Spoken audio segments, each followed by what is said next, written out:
Há uma nova medida aprovada pelo governo que pode alterar a forma como são resolvidas heranças em Portugal, sobretudo nos casos em que os bens ficam parados durante anos por falta de acordo entre herdeiros.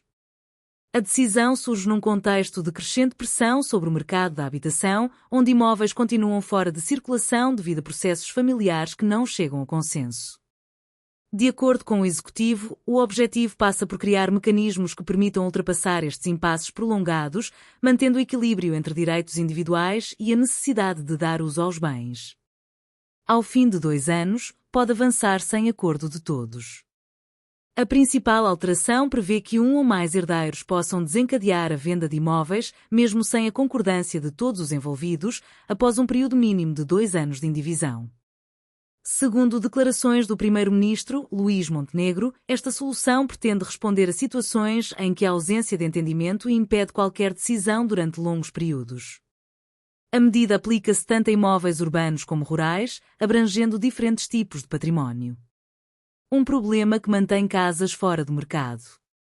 Muitos imóveis permanecem anos sem utilização devido a conflitos entre herdeiros, o que contribui para a escassez de oferta no mercado imobiliário.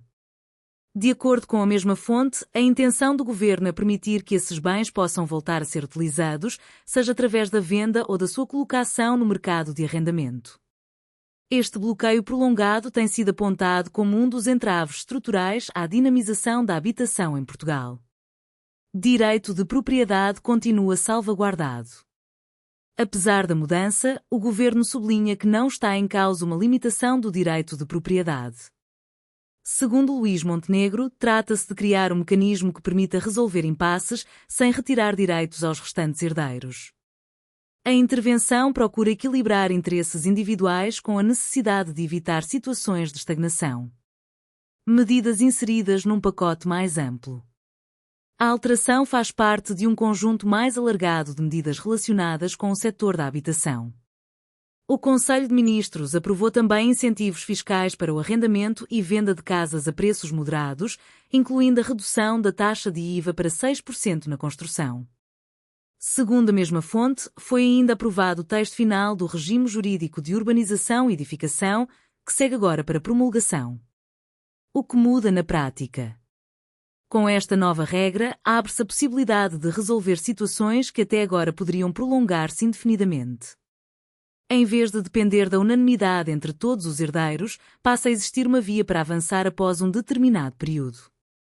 Isto poderá acelerar processos e reduzir o número de imóveis parados. Quando entra em vigor? Apesar de já ter sido aprovada, a medida ainda terá de cumprir os trâmites legais até à sua aplicação. Segundo a mesma fonte, o diploma será submetido para promulgação e, posteriormente, publicado. Só depois desse processo passará a produzir efeitos práticos.